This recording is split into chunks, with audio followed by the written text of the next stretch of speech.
Hi guys. So this is the final week at 66 St Heliers. Everything's dressed and ready. We just got to take away some tools, and that's about it really. Let me quickly show you around the front of the house. So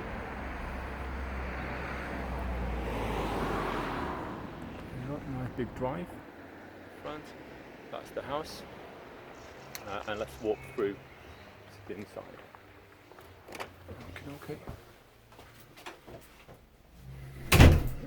so automatic lights, which is always very helpful.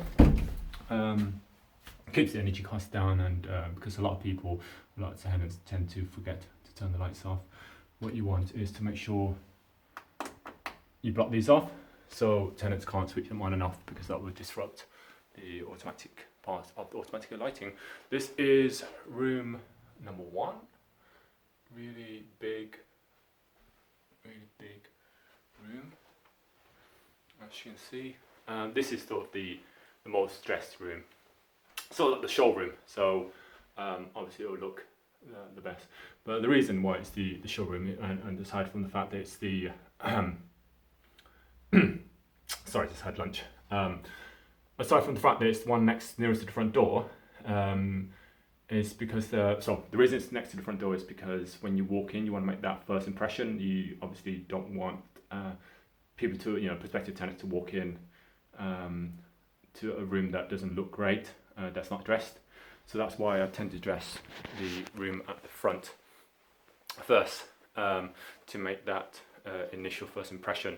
It just happens that this room also has a lot of original features, as you can see.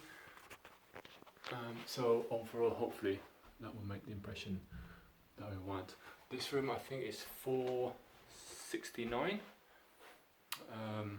So quite a bit for a double bed shared bathroom in this area. What's nice as well, you see, is there's a mirror at the back, just to give this sort of narrow corridor a nice, a good sense of space. It's quite narrow.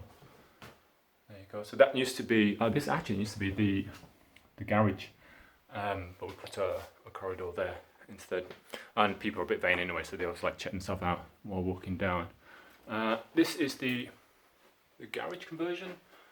Yeah, that turned out pretty well. It looks narrow in the video, but it's quite wide and very spacious. Let's see from the angle. There you go. What I've done with this property is I've put in a mirror in each room. It's functional, and it acts as a dressing. They're not that expensive anyway, so hopefully that will add a bit of value to the property, and it makes the place look a bit more spacious. Cool lighting. Hopefully they'll match with the design of the room. Okay, that's a light up there. This is the kitchen. Now we had some challenges with this kitchen. Well, it's mostly a decision based issues anyway. Originally I was going to keep the kitchen, keep all the cabinets and everything. I have decided to keep it in the end, but I wasn't too sure because it's kind of borderline. It's nice enough to not want to get rid of it, but it's not nice enough to make a good impression. So what I've done is we've just repainted all the cabinet fronts. I thought it was going to look a bit weird. Potentially it still does, but so far the colour scheme seems to be working out okay. We've kept the original tiles, we've kept the original blinds, so it's kind of green, brown and white colour scheme. Not the most modern, but equally still quite a classic look. So we've put, with this one, because the kitchen's quite small, we've put work counters in each bedroom, along with a fridge and some cupboards, just so that we're compliant essentially, and so that everybody has enough storage. What I've done is I've also bought a large freezer. Had a bit of a nightmare trying to find a freezer that is tall enough and slim enough to fit that exact space. Because as you can see, there's actually nowhere else to put a freezer in this kitchen without tripping people over and becoming a health and safety issue when there's potentially a fire. Let's see what else. So yeah, so freezer, washer dryer, vented at the back.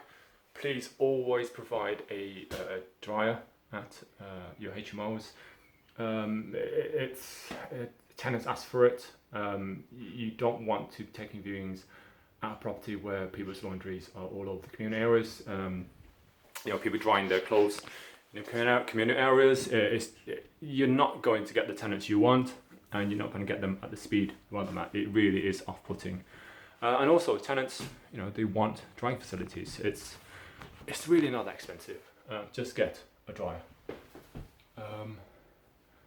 I opened the oven. I just realised it hasn't been cleaned, so I need to clean it properly. Change the hob to an electric one, so I can sleep at night without worrying that somebody's left the gas on. Left the lights in. They look pretty cool. Tenants won't use them, obviously. They'll just use the flat lights up there. Got a microwave oven, which is quite big, just because there's only one hob. But yeah, I mean, the kitchen, I was really concerned that it might be big enough, but I think we were able to come up with some very good solutions, and now the kitchen seems plenty big. Okay, so this is the room. Originally, this was a walk-through lounge. This is actually a partition wall from the other room that we saw. Plenty big. Okay, you can't see it in this video, but it's big. It's decent size anyway. There you go. And a mirror hidden away there. Right, so curtains are always an issue. Always trying to find curtains of the right size. This one's obviously quite long and it's not a standard size, so right now I'm just essentially hunting for curtains that are wide enough, and that will go down to there. Where else? I'll talk about the furniture when I go. Actually, maybe this is a good time to talk about the furniture.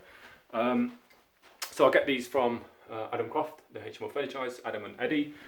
They service Birmingham and around the country.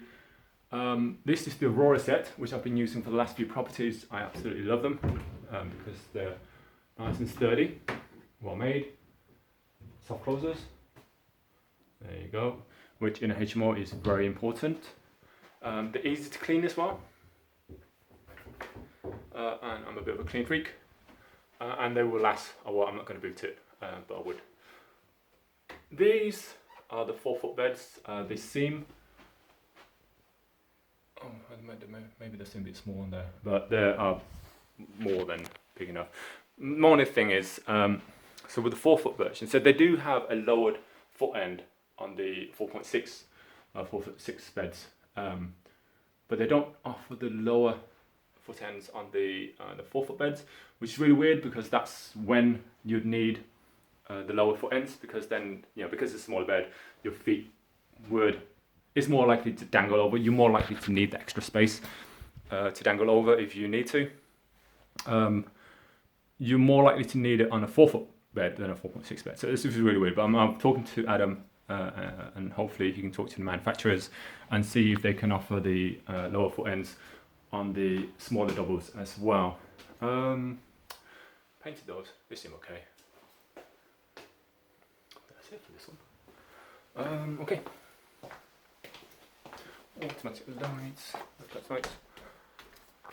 And the stairs, again, put a mirror up there just to make the place look a bit bigger and offer some functionality. So this is bathroom number 1. This needs to be a small box room. We've just lowered the ceilings. These panels are easy to clean. Got these frosted sheets. So originally this was normal windows. Got the frosted sheets, put them on, and they look great. Very functional, and actually quite pretty as well.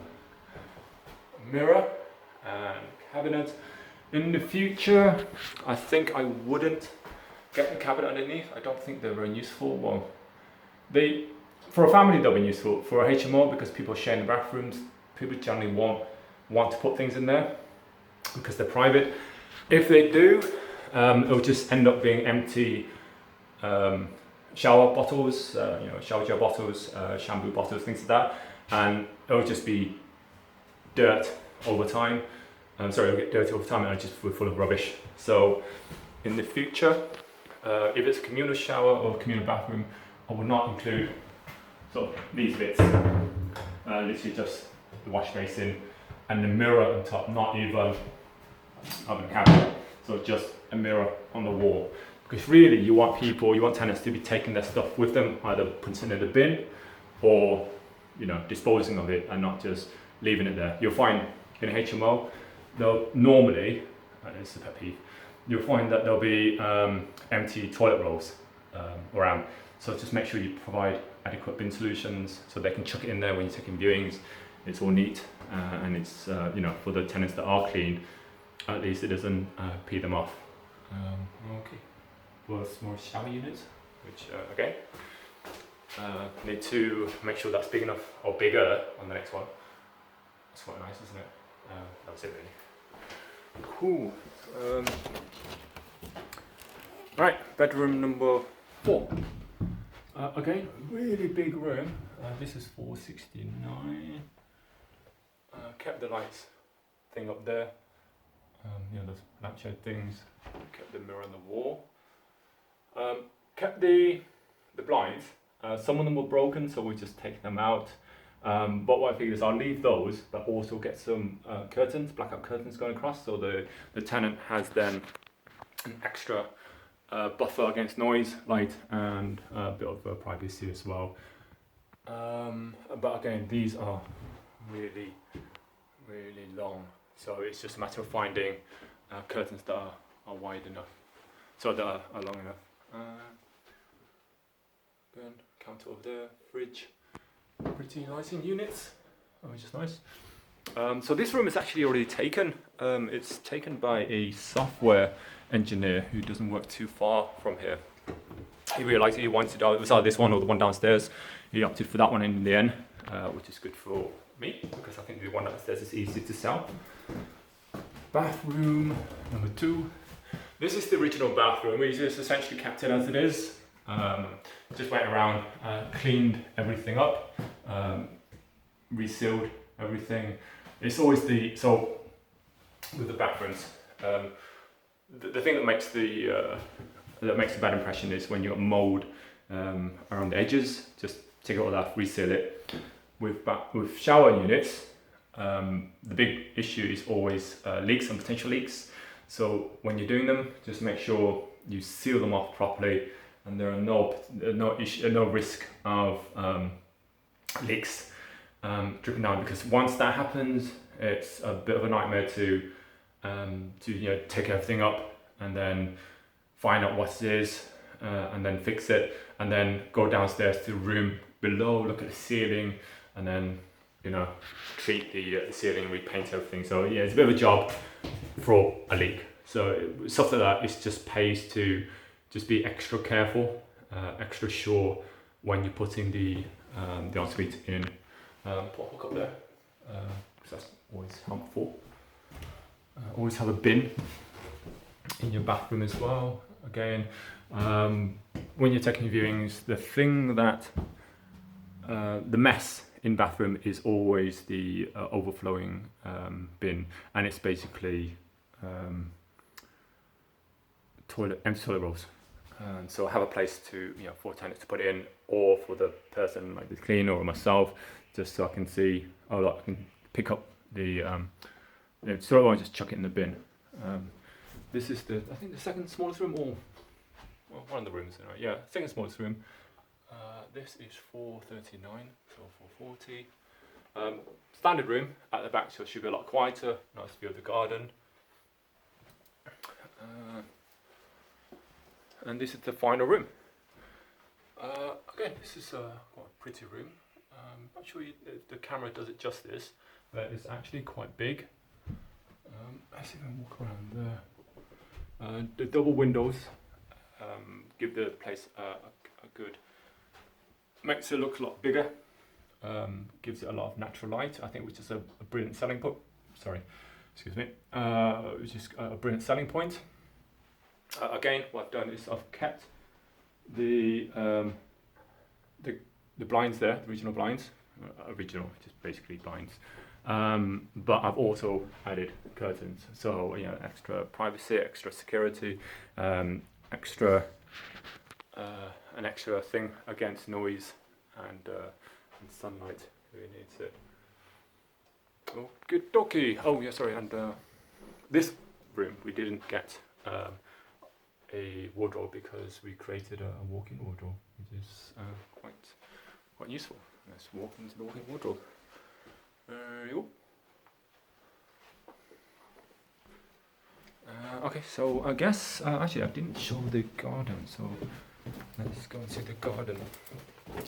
Normally people don't want to use it, but this one is quite well maintained. Well, I've done it in a way whereby it's easy to maintain, and I want to encourage outdoor use. So yeah, there you go. So we've got this table. So in case people want to eat outside, because the kitchen's quite small, people can eat out here and you know, get some sunlight and have a place to sit down and eat as well. That used to be a pond. It's filled up. We don't want any deaths. I want people tripping over. Yeah, pretty straightforward, really. Cool. And I think that's it. I hope that's been useful. I think this is it. This is the final video for this property. 5 rooms to go. I'll do some marketing pictures and